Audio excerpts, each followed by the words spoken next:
안녕하세요. 존 버나드입니다. 자, 여러분, 장이 안 좋아서 고민 많으시죠? 제가 어제도 방송을 했어야 되는데 제가 일이 많다 보니까 방송을 못 찍었습니다. 그래서 정말 죄송하고요. 오늘 또 늦은 시간에 이렇게 시황을 다시 올립니다.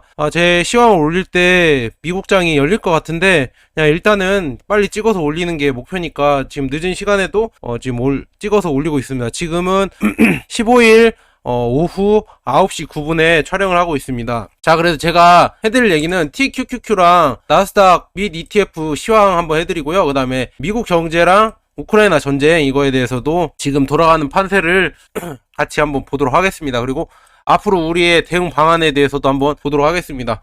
매일 뉴스랑 시황을 놓치지 않으시려면 구독과 알람 설정 꼭 부탁드립니다. 그래서 TQQ 투자하시는 분들이나 아니면 나스닥 ETF 투자하시는 분들 꼭 알람 설정 해주시고 구독도 해주시면 좋겠습니다. 지금 탐욕 지수를 보면은 계속 아래에요. 계속 익스트림 피어예요. 그래서 극도로 지금 공포감이 높은 지수다. 그래서 지금은 어떻게 보면 주가가 바닥이라고 봐야죠. 왜냐하면 다 공포에 지금 다 들려 있어서 매수도 잘 못하고 조금만 뭔가 나오면은 시장이 또 폭락하려고 하고 그러는 움직임이거든요. 그런데 이럴 때가 여러분들이 조금만 용기를 내면은 수익을 낼 수 있는 장이거든요. 그래서 지금 혹시나 이제 내가 주린이로 시작한다 하면은 가장 좋은 타이밍이지 않을까 저는 그렇게 보고 있습니다. 그래서 지금 어제는 다우산업은 떨어지지 않았고 나스닥이 2.04% 많이 떨어졌고요. 그다음에 S&P 500은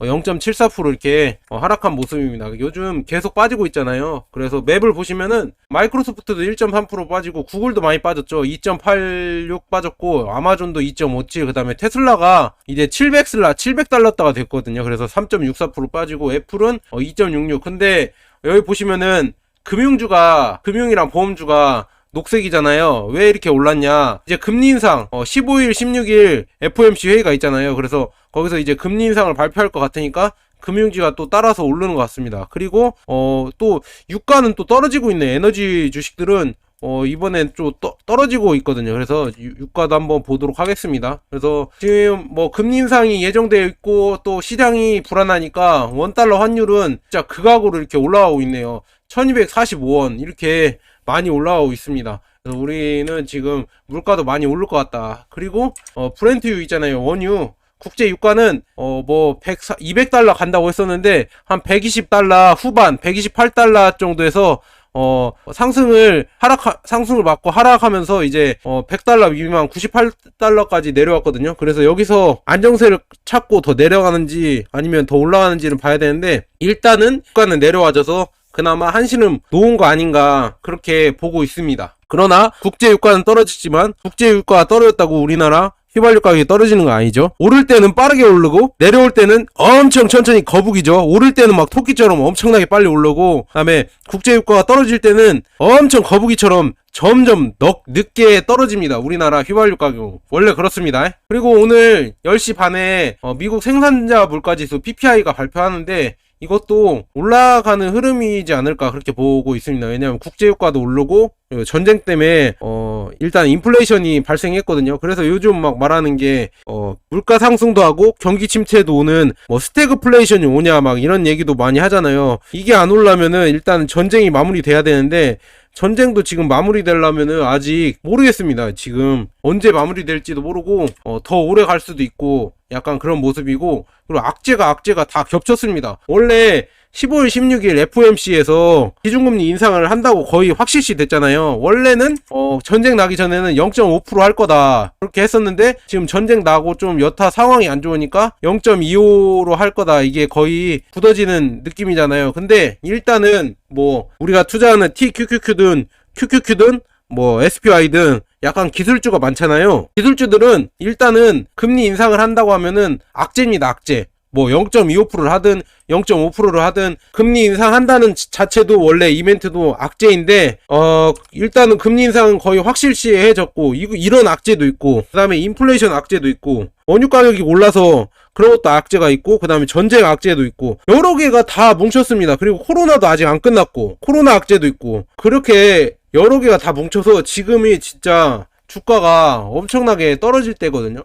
그래서 지금 뭐 TQQQ도 1.92%고 TQQQ는 5.08% 떨어졌고 QQQ는 1.92% 이렇게 떨어졌습니다. 그리고 SPI 0.73, FNGU는 엄청나게 떨어졌죠. 그리고 BULG나 SOXX, 속스, 필라델피아 반도체죠. 3.24% 떨어졌고, 속슬은 9.06% 이렇게 떨어졌고, 뭐 니튬도 많이 떨어졌네. 이거에 대해서도 따로 제가 전기차 관련주는 얘기하도록 하겠습니다. 4.11% 떨어졌고, 뭐 기술주들이 다 마이너스 났어요. 그래서 일단은 차트를 보시면은 TQQ 학교 차트를 한번 볼게요. 지금 계속 계단식으로 하락하는 모습이죠. 그래서 여기서 또 공포가 있으면 더 깨서 $30 대까지 내려올 수도 있습니다. 근데 뭐 어쩌겠어요. 저희는 계속 적립식으로 모아간다고 했잖아요. 그래서 뭐 떨어지면 떨어지는 대로 계속 모아가면 됩니다. 그래서 장기 투자할 거니까 이 상승을 오면 결국은 우리가 3배씩 먹을 거니까 이렇게 저점을 계속 줄 때 계속 모아가면 되는 거잖아요. 그래서 나중에 오를 때 또 3배로 또 먹는 거니까, 물론 이 지점에서 몰빵을 하셨으면 힘드실 거예요. 근데 그렇게 TQQQ는 투자하는 게 아니거든요. 적립식으로 무조건 하셔야 됩니다. 이거 안 되면은 결국 이거 하락 보셨죠? 이렇게 하락할 때 다 죽습니다. 무슨 말인지 아시겠죠, 여러분?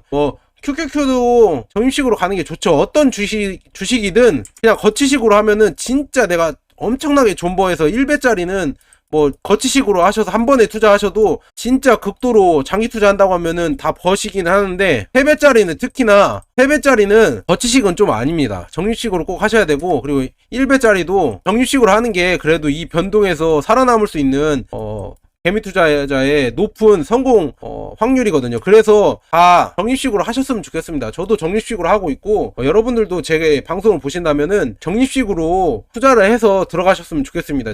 내가 아무리 돈이 많더라도 한 번에 들어가지 마시고, 테슬라도 보세요. 이렇게 떨어지는 거 보세요. 테슬라 700달러까지 왔습니다. 700달러까지 와서 지금 여기서 더 떨어지면은 저점 깨거든요. 더 깨면은 언제 더 공포로 몰아붙일 수도 있습니다. 어떻게 단언할 수가 없잖아요. 더 떨어질 수도 있고, SPI도 그렇고. 그래서 이거를 단언할 수도 없는 게, 뭐 큰 손들이 더 떨어뜨린다고 하면 엔비디아도 그렇고, 더 떨어뜨린다고 하면 어쩔 수 없습니다. 근데 뭐 엔비디아나 테슬라가 돈을 못 버냐? 그건 아니잖아요. 지금 테슬라는 전기차도 잘 나가고 있고, 판매량도 아직도 좋고, 그리고 펀드멘탈도 아직도 더 좋고, 엔비디아도 똑같은 거 아닙니까? 엔비디아도 뭐 부품주들 아니면 반도체들 다 지금 공급망 부족이잖아요. 그러니까 수요가 많은데 공급을 못 해주고 있잖아요. 그러면은 앞으로도 4차 산업 시대가 열리면서 뭐 전기차든 자율주행, 뭐 IoT 여러 뭐 스마트 시티 이런 거를 다 구축을 하려면은 반도체도 필수고 전기차도 필수거든요. 그래서 앞으로도 더 성장 가능성이 무궁무진합니다. 근데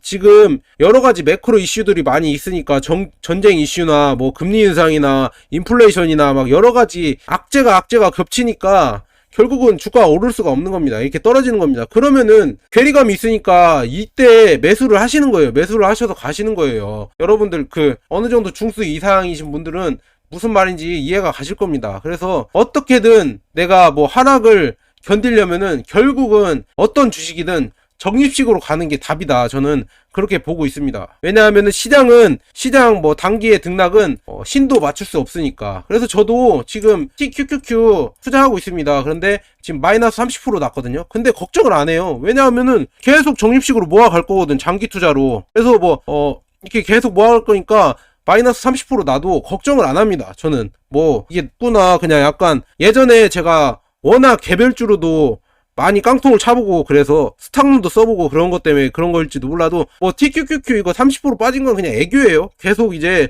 제가 직장인이니까 돈이 모일수록 계속 적립식으로 매수할 거니까 언젠가는 오르겠지. QQQ 나스닥 100이니까 결국 꾸준히 우상향 했으니까 언젠가는 오르겠지. 그 마인드로 계속 적립식으로 모아가는 겁니다. 그래서 지금 비교를 한번 해드릴게요. 지금 이게 5년 차트거든요. 5년 봤어요. 5년 수익률을 봤는데 애플, 탄탄한 애플이랑 마이크로소프트가 있잖아요. 그게 342% 애플이, 그 다음에 마이크로소프트가 331% 났습니다. 근데 TQQQ는 484% 났어요. 5년 동안. 그러니까 애플이랑 마이크로소프트보다 더 올랐다는 얘기예요. TQQQ를 장기로 투자했어도. SOXL도 497% 났습니다. 그리고 UPRO도 213% 이렇게 났어요. 그러니까 적립식으로 모아 가시면은 애플이나 마이크로소프트 못지않게 수익률을 주는 게 TQQQ입니다. 그러니까 저는 뭐 30%가 마이너스 되든 걱정을 안 하는 겁니다. 왜냐면 정식으로 나는 계속 뭐 5년, 10년 모아갈 거거든요. 뭐 그래서 내가 이거에 지금 한 달 정도의 승부를 본다 이런 게 아니니까 걱정을 안 하는 겁니다. 그래서 여러분들도 제 마인드를 같이 느끼시고 이렇게 정식으로 들어가셨으면 좋겠습니다. 그리고 이렇게 뭐 TQQQ를 내가 이제 알았다 하면은 이거 정식으로 지금부터 들어가면은 더 수익률이 좋겠죠. 오를 때는 이제 3배씩 오르니까 더 좋을 겁니다. 아마도. 그래서 지금 국내 장도 많이 떨어졌죠. 0.91% 떨어졌고 코스닥은 0.14% 이렇게 떨어진 모습입니다. 그래서 뭐 저희가 투자하는 차이나 전기차도 0.97 이렇게 떨어졌고 G2 전기차도 좋은 종목이긴 하지만 요즘 장세가 안 좋으니까 2.72% 이렇게 떨어졌습니다. S&P 500도 지금 1.55% 떨어졌고 나스닥 100도 1.87, 필반나도 진짜 3.02% 떨어졌고 팡플러스 3.38, 미국 테크 탑10도 2.59, 나스닥 테크도 3.55, 그 다음에 글로벌 리튬 2차전지도 2.3% 떨어졌고 글로벌 자율주행 전기차도 2.96, 그 다음에 클라우딩 컴퓨터도 3%, 그 다음에 인도는 0.16% 올랐습니다. 그래서 뭐 지금 이것도 차트를 잠깐 보고 넘어갈게요. 차이나 전기차 보시면은 이렇게 하락을 했어요. 근데 제가 여러분들에게 말씀드릴 내용은 뭐냐, 차이나 전기차가 이렇게 단기적으로 하락했지만 뭐 비아디나 아니면 뭐 CATL이나 아니면 중국 전기차 판매량이 줄어들었냐 이거예요. 판매량은 앞으로도 계속 올라가고 더 올라가게 돼 있습니다. 아니, 왜냐하면은 전기차가 전부 보급이 안 됐거든요. 앞으로도 5년 동안 더 성장할 게 많이 남아있는데 공급망이 아직도 부족한데 이렇게 주가가 떨어졌다고 슬퍼하시고 파실 거예요? 저는 이 하락에 팔면은 나중에 100% 후회한다고 저는 보고 있거든요. 그래서 저는 계속 이 하락에도 모아가고 있습니다. 그래서 여러분들도 이런 믿음이 없으시면은 차이나 전기차 같은 이런 개별 개별 섹터 ETF는 투자하시는 게 아니에요. 이런 차이나 전기차든 아니면은 뭐 자율주행이나 뭐 클라우딩 컴퓨팅, 그다음에 글로벌 리튬, 특히 글로벌 리튬 이런 부분별 ETF들이 있잖아요. 섹터별로 이런 거를 믿음감이 없이 투자하시면 이렇게 떨어지면은 결국은 손절하거나 힘들어 하실 겁니다. 이런 거는 믿음이 없으시면은 결국은 뭘 하냐, S&P 500이나 나스닥 100, 미국 나스닥 100, 타이거, 미국 나스닥 100 이거만 거의 50%, 60% 여기에 비중을 많이 두세요. 왜냐하면 내가 믿음이 부족하다 하면은 이 두 개, 그 분석력이 부족하다 그러면은 뭐 존 버나드 얘기를 들어도 뭐 이거 차이나 전기차가 무섭다 그러시는 분들은 S&P 500이랑 나스닥 100만 계속 떨어질 때마다 계속 매수를 하세요. 이 방법이 제일 좋습니다. 무슨 말인지 아시겠죠, 여러분? 여기까지 이렇게 해주고, 그 다음에 뭐 필라델피아 반도체 나스닥도 다 일단은 다 저점이다, 이거 어쩔 수 없다, 이렇게 하락하는 거는 악재가 다 겹쳐서 어쩔 수 없는 거니까 여기서 더 모아가면서 버티는 수밖에 없다, 저는 이렇게 말씀드리고 싶습니다. 근데 이렇게 우리가 돈을 잃고 힘들어할 동안 워렌 버핏 할배는 또 돈을 벌었대요. 워렌 버핏 할배 버크셔 해셔웨이가 한 주당 6억과 최고가 행진이 갔는데, 왜 그러냐면 버핏 할아버지가 일단은 블리자드를 예전에 블리자드가 인수가 됐잖아요. 그런데 여기에도 투자를 했고, 마이크로소프트 인수 전에 이걸 투자해서 돈을 엄청나게 챙겼고, 여기서 챙기고, 그 다음에 쉐브론이랑 옥시덴털 페트롤리움 이 정유사를 둘 다 갖고 있어서 요즘에 원유 가격이 엄청나게 뛰었죠, 전쟁 나면서. 그래서 이걸로 엄청나게 돈을 벌었습니다. 그래서 버핏 할배는 지금 전쟁통에도 이렇게 많이 벌었다. 좀 배가 아프네요, 버핏 할배. 그렇게 돈이 많으면서 또 벌고. 그리고 이제 러시아랑 우크라이나 얘기 좀 해드릴게요. 그래서 전쟁은 아직도 계속 할 거라고 러시아나 우크라이나나 서로 이렇게 하고 있고, 그다음에 뭐 우크라이나는 키이우에서 결사항전을 지금 하고 있고, 뭐 러시아는 고전을 예상하고 있다고 이렇게 하고 있습니다. 그래서 뭐 계속 넘어가면서 말씀드릴게요. 폴란드, 체코, 슬로베니아 총리는 뭐 15일날 키이우를 방문해서 뭐 우크라이나 지지를 확인했다고 하고, 뭐 수도 키이우에서는 도심에 잇따라 폭발이 일어나면서 뭐 통행 금지령도 내려졌다고 하고, 그다음에 우크라이나 젤렌스키 대통령은 4월 말까지 계엄령을 연장키로 했다고 합니다. 그래서 전쟁이 길어질 걸 예상하고 이렇게 계엄령을 선포하고, 그 다음에 우크라이나랑 러시아랑 4차 협상을 지금 하고 있잖아요. 근데 여전히 서로 의견이 좁혀지지 않는다, 이렇게 보시면 될 것 같아요. 그래서 뭐 우크라이나 측은 전쟁이 5월 초에 끝날 수도 있고, 뭐 러시아의 뭐 자원 투입에 달려 있다고. 그래서 지금 뭐 보시면은 러시아가 그러니까 저도 유튜브나 방송이나 아니면 기사나 이런 것도 다 찾아보거든요. 양쪽 의견이 갈려요. 한쪽은 우크라이나가 엄청나게 잘 버티고 있고 러시아가 엄청나게 고전한다. 그리고 다른 한편은 이거 객관적으로 봐야 된다. 러시아가 결국은 힘이 세니까 우크라이나를 결국은 함락시키고 항복을 시킬 거다 이렇게 얘기하는 사람도 있고, 그렇게 얘기하는 사람이 있어서 저는 중립으로 일단은 상황을 지켜봐야겠다. 누가 어떻게 되든 결국은 협상을 하고 전쟁이 끝나야 우리 주식은 오르는 거니까 중립을 놓고 보고 있는데, 결국은 이 전쟁이 합의가 안 되고 길어지면 길어질수록 러시아도 힘들다 이거죠. 러시아도 국가 부도가 지금 향해 달리고 있고 16일 날 만기가 온대요. 그래서 1억 1,719만 달러 그 루브라 이게 만기가 오고, 그 다음에 뭐 6,563만 달러 만기가 오고, 그 다음에 1억 200만 달러 이렇게 만기가 온대. 28일 뭐 21일 28일 31일 그 다음에 4월에도 만기가 오면서 이게 연장이 안 되면은 결국 부도를 맞는 거거든요. 그래서 러시아도 길게 전쟁을 끌수록 재정 악화는 가중된다 이렇게 보시면 될 것 같아요. 그리고 뭐 일론 머스크는 뭐 또 트위터로 이제 자기 이미지 관리를 하는 거죠. 또 러시아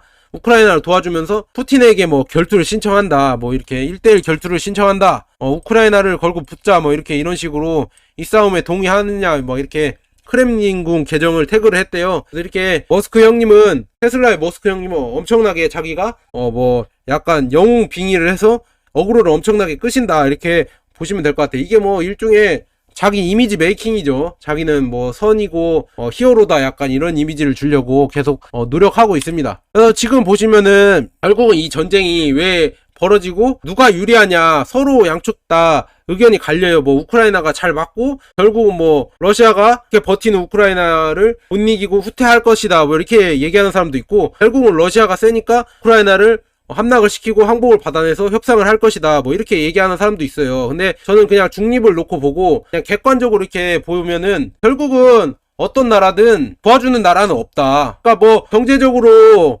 제재를 한다고 해도, 우크라이나를 도와준다고 해서 러시아를 제재를 한다고 해도 결론적으로는 여기 우크라이나를 들어와서 군대가 뭐 파병을 해서 도와주는 사람은 한 명도 없다. 도와주는 나라는 한 곳도 없다. 우크라이나만 버티는 거다. 그냥 무기 지원이나 경제적 지원만 해주는 거지, 결국은 뭐 폴란드군이 들어왔어요, 아니면 미군이 들어왔어요, 결국은 우크라이나 혼자 이렇게 싸우는 거다 이렇게 보시면 되고, 결국은 미국 입장에서도 도와주기가 애매해요. 왜냐하면은 뭐 폴란드가 도와주겠어요? 루마니아가 뭐 미국에 협조해서 이렇게 도와주겠어요? 왜냐하면은 러시아한테 자기들도 가까워서 공격 맞기가 싫은데 결국은 그냥 지켜볼 수밖에 없어요. 폴란드도 도와줄 수가 없고, 뭐 리투아니아, 라트비아, 에스토니아 이런 데도 뭐 나토지만 결국은 도와줄 수는 없다. 왜냐하면 껄끄럽잖아요. 서로 러시아가 바로 옆에 있는데 이렇게 도와주기가. 그래서 그냥 다 방관하고 있는 거야. 아 저러면 안 되는데, 저러면 안 되는데 이렇게 얘기만 하지, 결국은 직접적으로 가서 나도 같이 싸울게 해서 싸우는 나라는 하나도 없다.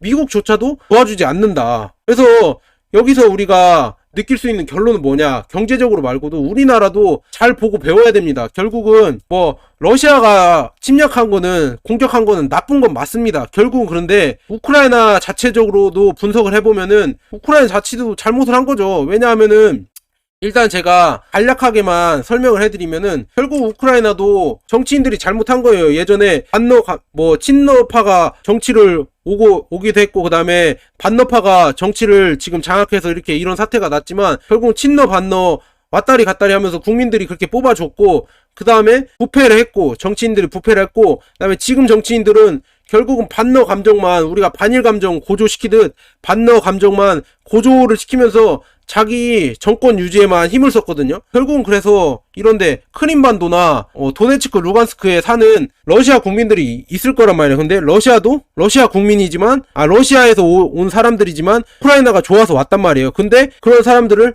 반러 감정을 불러일으키면서 결국은 도네츠크나 루간스크나 아니면 크림반도나 이런 여기에 사는 뭐 러시아계 우크라이나인들을 결국은 러시아어를 못 쓰게 만들고 우크라이나만 쓰게 만들고 그렇게 탄압을 했거든요. 반러 감정을 일으켜서. 그래서 러시아에게도 결국은 침략할 수 있는 이런 명분거리를 마련해 준 거죠. 여기에서 결국은 계속 반군들이 항전을 하고 쿠데타를 일으키고, 결국 그렇게 할 수 있는 빌미를 우크라이나도 줬다. 우크라이나 만약에 친러는 아니지만 그래도 러시아랑 그래도 사이좋게 지내야겠다. 그리고 우리나라 국민들이니까 도네츠크나 루간스크나 아니면 크림반도나 이런 지역도 잘 포용해서 가자. 러시아어도 많이 쓰니까 러시아나 우크라이나나 같이 쓰자. 이렇게 이런 식으로 갔으면은 나토 가입도 뭐 할 수도 있겠지만 러시아가 이렇게 들어오지도 않았을 거예요. 그런 거를 처세술을 잘 했어야 되는데 그런 것도 못한 것도 우크라이나 잘못도 있다. 그리고 이렇게 이게 너무 얘기가 길어져서 이거는 다음에 얘기를 해드리고, 결국은 그래서 협상은 어떻게 진행될 것 같냐. 결국은 둘이 누가 이기든 누가 지든 우크라이나 입장에서도 크림반도나 뭐 도네츠크나 누간스크, 돈바스 지역, 이 지역을 니네들한테 그냥 줄게, 러시아에 대해 이제 그만 싸우자, 그런 식으로 협상을 할 것 같고, 그 다음에 뭐 전쟁 배상금이나 그런 거는 만약에 러시아가 졌으면은 러시아에게 다 배상을 해라, 우리나라를 이제 침략 안 한다고 이제 평화협정도 맺고, 약간 그런 식으로 갈 것 같고, 러시아 입장에서도 자기가 이긴다고 해도 우크라이나를 먹지는 않을 거예요. 먹지는 않을 것 같습니다. 왜냐하면은 장악 비용이나 통치 비용도 어마어마하거든요, 이렇게 큰 땅이. 그래서 도네츠크나 누간스크나 크림반도 정도를 가져가는 선에서 우크라이나 협상을 해서 서로 이제 얻을 거 얻고 그렇게 가지 않을까, 저는 그렇게 조심스럽게 예상을 해봅니다. 그래서 결론은 이 전쟁이 벌어진 거는 무조건 러시아 잘못만 있는 게 아니다. 우크라이나도 결국은 잘못을 한 게 많이 있다. 깊게 들어가 보면 이런 내용도 있습니다. 그래서 뭐 그냥 이렇게 길게 얘기를 해드렸고요. 그리고 중국도 막 옆에서 애매하게 지금 행동을 하는데, 이렇게 되면은 미국이라는 소비 시장을 잃기 때문에 중국은 그래도 미국이 하자는 대로 경제 제재 아니면 러시아를 도와주면 안 될 것 같습니다, 제 예상은. 그래서 안 도와줬으면 좋겠습니다. 그리고 또 더욱더 이렇게 이제는 전쟁이 길어지면서 사람들이 공포에 이제 결국은 점점 적응을 하니까 더 공포를 밀어넣죠. 핵무기 사용 움직임도 보인다고 막 이렇게 유엔 사무총장이 우크라이나의 긴급 사태 경고를 하면서 더 또 공포감을 조장을 하는 겁니다. 우리 또 주식쟁이들도 또 공포감에 시달리게 또 이렇게 해주고 있습니다. 그래서 여러분들은 너무 겁먹지 말고, 결국은 전쟁도 나중에는 결국 종전과 평화 협상하고 그 다음에 휴전 협상을 하는 거거든요. 그래서 여러분들도 지금 이렇게 공포에 쌓였을 때 외롭게 적립식으로 그냥 나중에 또 오르겠지 하면서 모아가자, 그렇게 보시면 될 것 같아요. 우리가 투자하는 뭐 ETF가 상장 폐지가 당할 ETF가 아니잖아요. 그러니까 계속 차곡차곡 이렇게 떨어질 때마다 줍줍 하시면 될 겁니다. 그래서 저도 보여드렸잖아요. 그러니까 같이 줍줍 하면서 가시면 좋을 것 같습니다. 자, 여기까지 TQQQ나 나스닥 시황이랑 뭐 ETF 차이나 전기차 이런 ETF 시황도 다 해드렸습니다, 여러분. 그래서 용기를 가지시고 같이 제가 시황을 해주는 대로 같이 가도록 하겠습니다. 차이나 전기차 요즘 떨어진 거 있잖아요. 그거는 다음 편에 제가 차이나 전기차만 글로벌 리튬이랑 같이 해서 따로 해드리도록 하겠습니다. 자, 여기까지 존 버나드였습니다. 여러분 좋아요와 구독 눌러주시고요. 그 다음에 팬가입 해주신 분들 정말 감사합니다. 자, 여기까지 존 버나드였습니다. 여러분 다음에 다시 만나요.